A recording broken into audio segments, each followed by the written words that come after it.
Hello, I am Dr. Iz, an internal medicine physician. I'm driven by one single mission: to protect and elevate human health. My goal is to help people prevent diseases, not just the absence of illness, but a complete state of physical and mental well-being. Because of this, I constantly strive to find the most natural and effective ways to shield and empower our bodies. I want to walk alongside you to shift how we look at proactive daily healthcare. Helping someone live a longer, happier life is truly the greatest honor for me as a medical professional. Every single day, to discovering the best health solutions for the community. I sincerely hope that I share becomes a helpful companion on your journey to taking care of your body. Let us work together to build a strong foundation for your future health, starting from the smallest daily habits. Thank you for listening, and let us move toward a long, energetic, and thriving life together. Right now. And while you sit here watching this, your blood sugar may be climbing for a reason nobody has ever explained to you. And here is the part that will shock you. You have been told to cut carbs, give up the bread, the rice, the fruit, the foods that make a meal feel like home. But cutting carbs is not the fastest way to bring your sugar down. Adding the right foods is, let me say that again, adding foods, not eliminating them. Ignore this, and you keep riding the same roller coaster. The one that ends in numb feet, lost toes, failing eyesight, a dialysis chair 3 mornings a week. Most people over 60 never hear what I am about to tell you. So stay with me, because the next 30 minutes could change the number you see on your meter tomorrow. I have had hundreds of patients turn their numbers around in days by adding 10 simple foods, not for a week, for months, for years. Some came off their medication entirely, working alongside their own doctor. There are 10 of them. And number one, the one at the very end, you can watch it work on your own glucose meter tonight. Keep that in mind. I will come back to it. That is the one people messaged me about the next morning, still stunned. Before I show you the first one, do me a quick favor. Drop your morning fasting number from this week in the comments, just the number. I read every single one of them. And honestly, the ages and the numbers in this audience shape what I cover next. Now, let me tell you what almost no one explains in a 12-minute office visit. High blood sugar almost always starts upstream with a hormone called insulin. Think of insulin as a key. It unlocks your cells so the sugar in your blood can get out of the bloodstream and into the cell where it belongs. That is its whole job. Knock on the door, open the lock, let the fuel in. But when you have spent years on that sugar roller coaster, your cells stop answering the door. The insulin knocks, and the cell stays shut. Locked from the inside, that is insulin resistance. Your pancreas panics and pumps out more insulin. Your sugar climbs anyway. And here's what nobody tells you. This can go on for years before a single blood test catches it. Your body is quietly compensating, patching, straining, losing a little ground every month.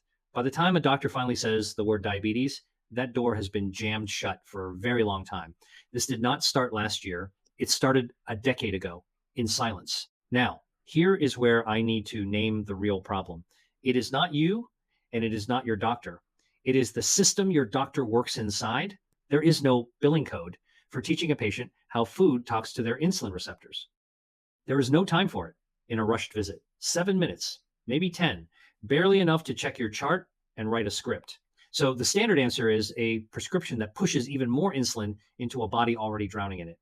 It treats the number on the paper, not the reason the number is climbing. That is not malice. It is economics. The system earns when you stay managed, not when you get well.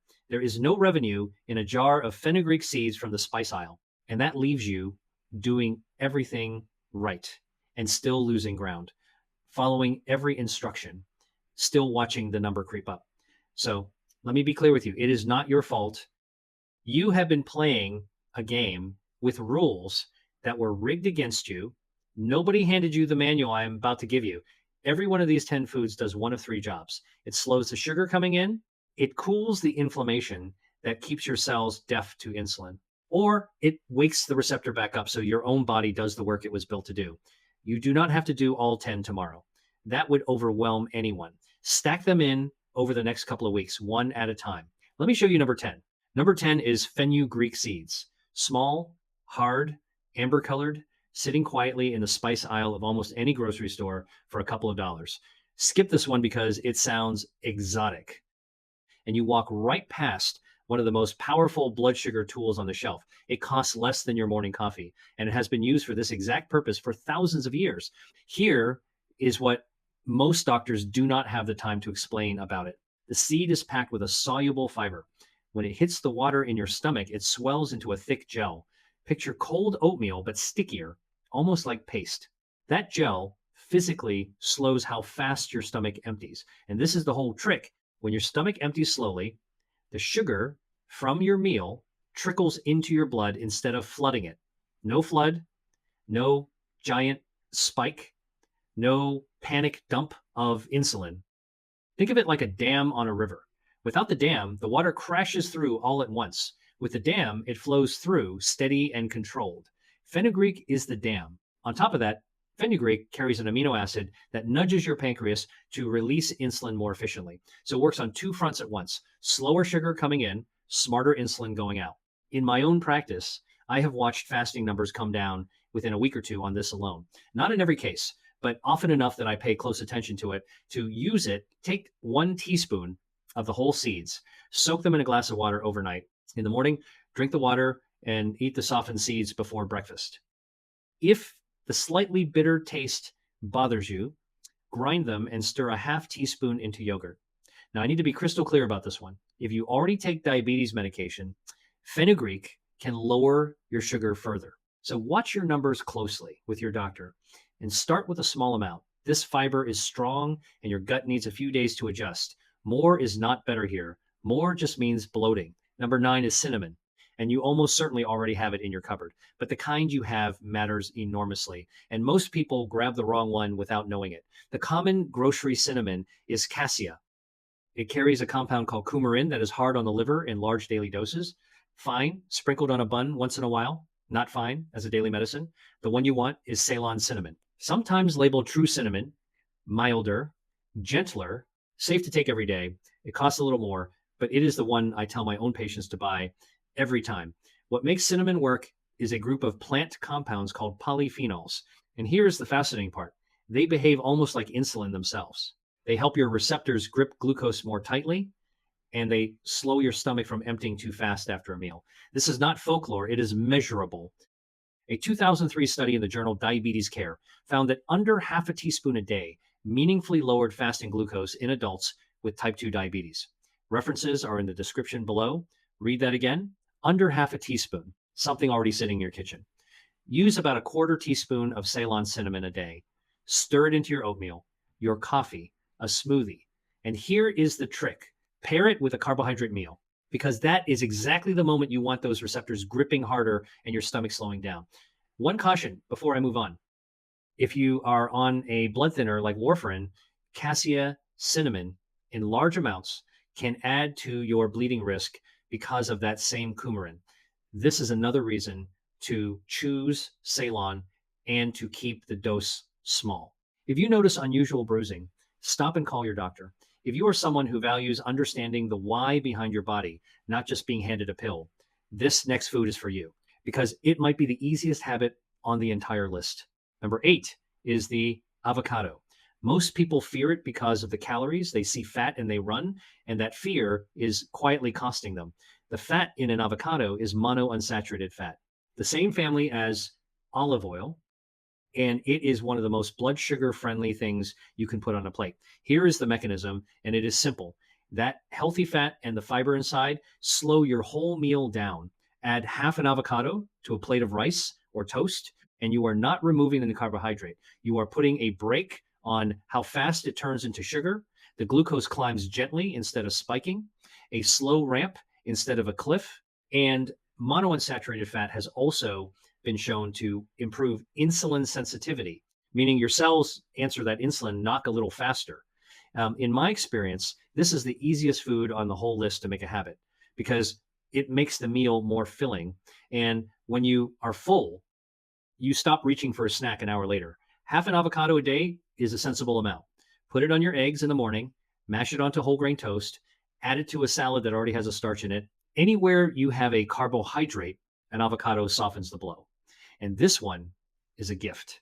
There is nothing to warn you about. No drug interaction to fear. It just works. Now, let me tell you about someone I will call her Donna. And I want you to know something up front. Donna is a composite. She stands in for a pattern I have seen dozens of times across the years. Her details are drawn from many real people, but her story is every bit as true as the science behind it. Donna is 63, recently retired, a former elementary school teacher who spent 30 years in front of a chalkboard. She came to me frightened. Her fasting sugar was sitting around 180, and her doctor had just told her it was time to add a second medication. Picture her sitting across from me, gripping the arms of the chair. She leans forward and her voice drops. And she says, I do not want to spend the rest of my life climbing the medication ladder. Because she had watched this before. She had watched her own mother lose toes, then her eyesight, to this very same disease. She was terrified she was next in line. Hold that image. Hold Donna in your mind. Because what I did with her next, it changed everything. But first, you need to understand two more foods. So stay with me. Number 7 is chia seeds, tiny, gray, and black. And they punch far, far above their size. If you have ever seen chia sit in a glass of liquid and turn into pudding, you have already seen exactly how it works inside your gut. Chia is one of the richest sources of soluble fiber you can buy anywhere. When it meets the water in your stomach, it forms that same thick gel I described a moment ago. And that gel wraps around the carbohydrates in your meal and slows their absorption to a crawl. The sugar releases slowly, steadily, so you dodge the spike and you dodge the crash that comes after. You know the one, that shaky, hungry, irritable feeling an hour after eating. Chia flattens it out. But chia does something else too. It carries a plant-based omega-3 fat, and that helps calm the low-grade inflammation sitting underneath insulin resistance. Remember that smoldering fire I mentioned? Chia is one of the things that helps put it out. Cool the fire, and the cells slowly start listening to insulin again. 1 to 2 tablespoons a day does the job. Stir it into yogurt. Drop it in a glass of water with a squeeze of lemon, or blend it into a smoothie. Give it 10 minutes to gel first, and drink plenty of water alongside because all that fiber needs liquid to move through you. A small note of caution, if you take medication that thins your blood, keep chia moderate. Large amounts of omega-3 can add to that effect. But for most people, a spoonful in yogurt is nothing to worry about at all. Number 6 is fatty fish. And I mean salmon and mackerel specifically. Not fish sticks, not breaded fillets, the oily, rich fish. This one does not work by slowing your meal down. This one goes after the deeper problem, the real reason your cells went deaf to insulin in the first place. Insulin resistance is driven, in large part, by chronic inflammation. Now, let me paint that picture for you. Imagine a fire smoldering slowly inside a wall of your house. You cannot see it, you cannot smell it yet, but it never goes out, day after day, year after year. That quiet fire physically interferes with the insulin signal at the surface of your cell. It jams the lock. Salmon and mackerel are loaded with 2 omega-3 fats, EPA and DHA. And these are among the most powerful natural anti-inflammatory compounds known to science. They lower the inflammatory signals, the cell membrane gets healthier, and the insulin receptor starts working the way it was designed to. In my 15 years of practice, the patients who eat fatty fish twice a week consistently have calmer, more stable numbers and better blood pressure to go along with it. Aim for 2 servings a week, about the size of your palm each. And here is the budget secret nobody tells you. Canned mackerel and sardines are some of the cheapest, most powerful foods in this entire video. A can costs less than a candy bar. Now you might be wondering something. If this is all so simple, why has no one ever sat you down and explained it? Here is the honest answer. There is no pill to prescribe for a can of sardines. There is no follow-up appointment to bill for eating an avocado. The advice that helps you the most is often the advice that earns the system the least. That is not a conspiracy. It is just how the machine is built. And it is exactly why this information falls through the cracks. Now, let me get back to Donna, because this is where her story turns. When I look closely at her days, one thing jumped right out at me. Her breakfast. Every single morning, a big bowl of cereal. She thought she was being healthy. The box said whole grain, after all. But that one meal was spiking her sugar first thing and dragging the entire day up behind it. She was starting every day in a hole and never climbing out. So I did not cut her carbs to nothing. I want you to hear that. I added eggs and avocado in the morning instead of the cereal, fatty fish twice a week, walnuts instead of the afternoon cookie, cinnamon in her coffee, and a few more things I am about to show you. But I will not pretend the first week was smooth. It was not. And that matters because what she went through is exactly what you need to be ready for. Number 5 is walnuts. Of all the nuts on the shelf, this is the one I point my patients toward first. And there is a specific reason. Walnuts protect the thin lining inside your blood vessels. Doctors call it the endothelium. Picture it as a smooth, slick coating on the inside of a pipe, like the non-stick surface on a good pan. High blood sugar scratches and roughens that coating over time. And once it roughens, that is where the real trouble begins. Plaque catches. Circulation suffers. Walnuts help keep that surface smooth. At the same time, the fat, fiber, and protein in walnuts blunt the rise in sugar after a meal, and they have been shown to lower fasting insulin. That is the hidden number underneath your blood sugar, the one that tells you how hard your pancreas is straining behind the scenes. Eat a small handful as a snack instead of crackers or a cookie, and you take a sugar spike and turn it into a flat line. A small handful is about 7 to 10 whole walnuts.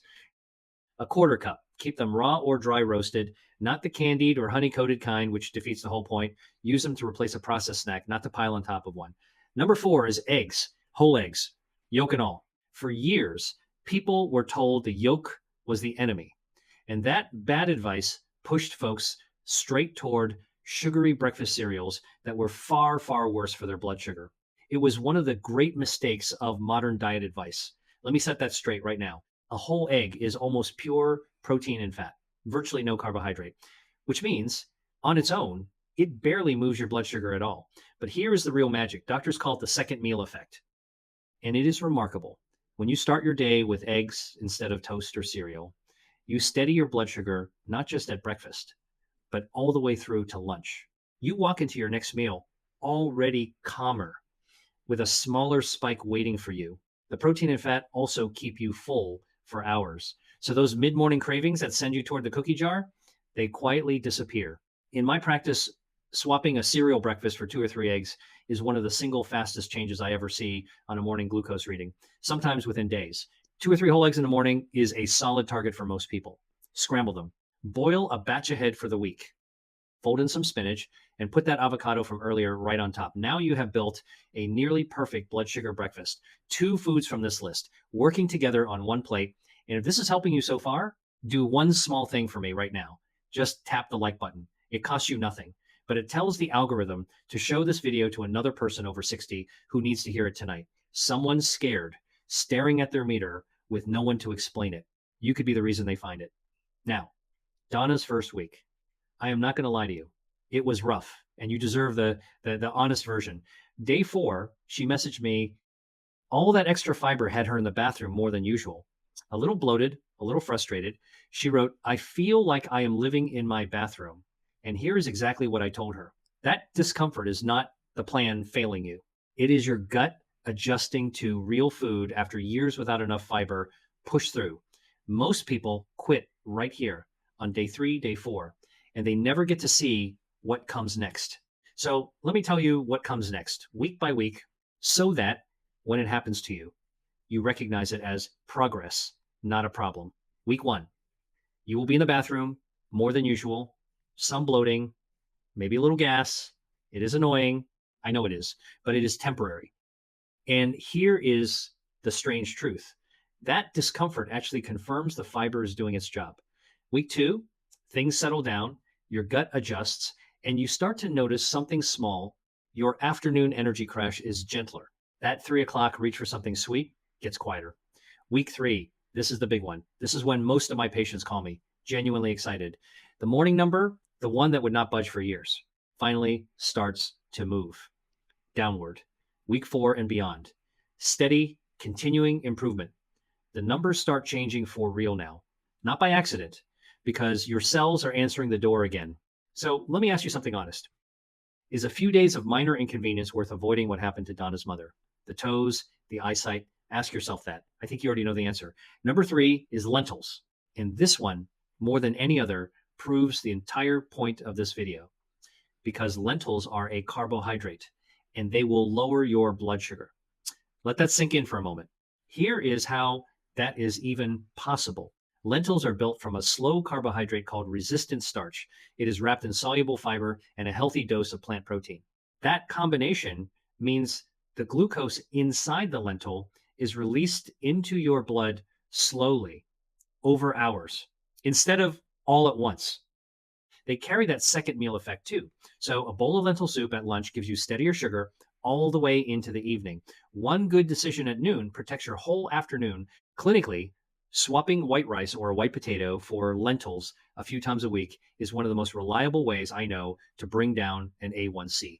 And your A1C is your 3-month average blood sugar, the number your doctor watches most closely. Aim for half a cup to a cup of cooked lentils a few times a week. Use them in a soup, a stew, or a cold salad with a little olive oil and a splash of vinegar.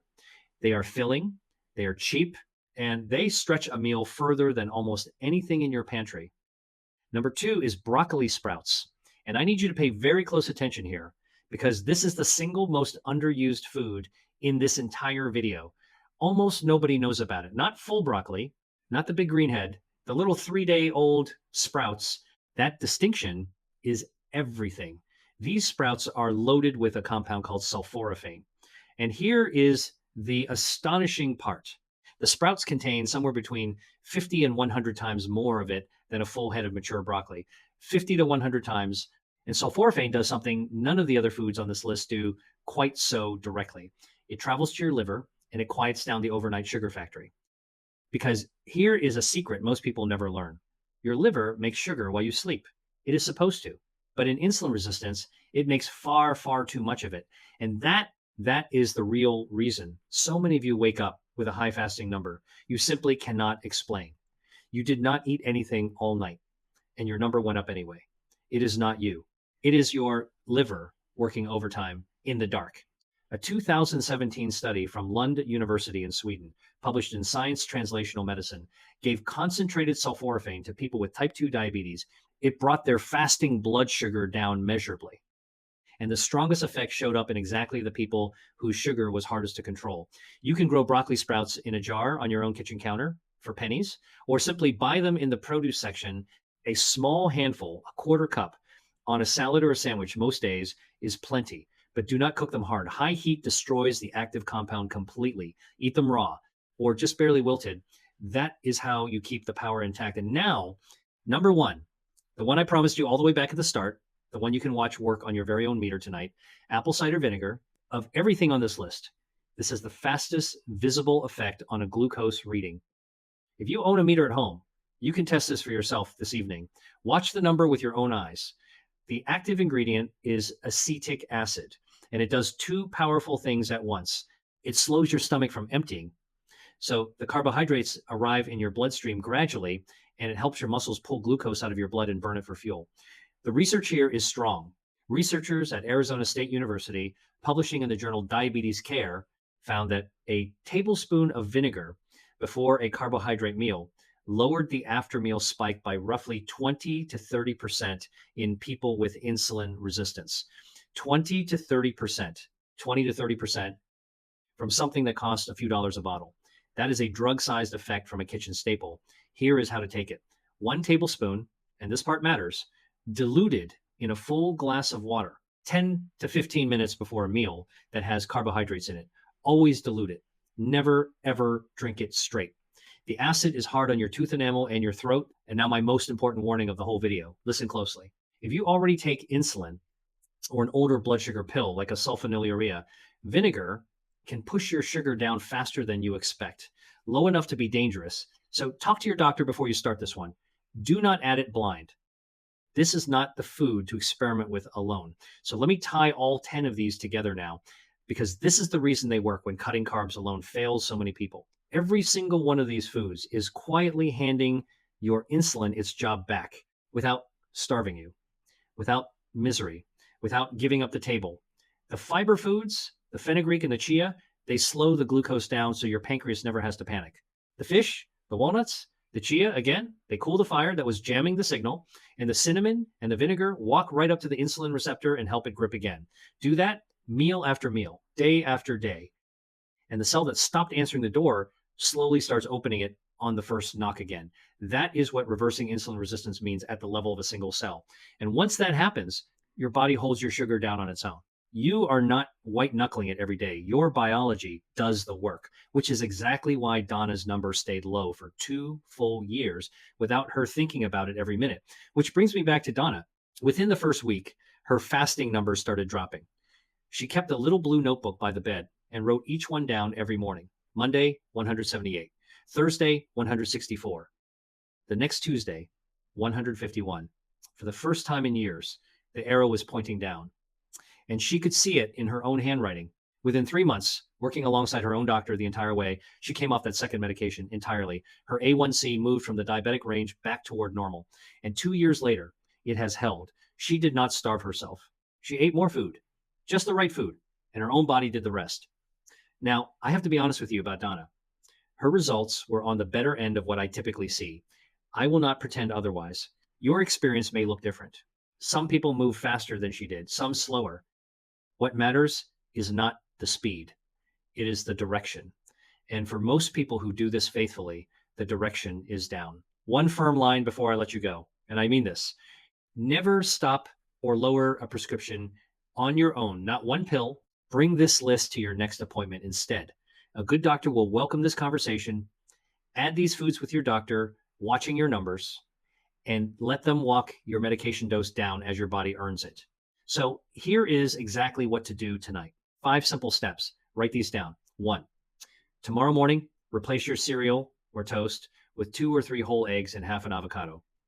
That single swap changes your blood sugar for the entire day. 2, tonight, before bed, soak 1 teaspoon of fenugreek seeds in a glass of water.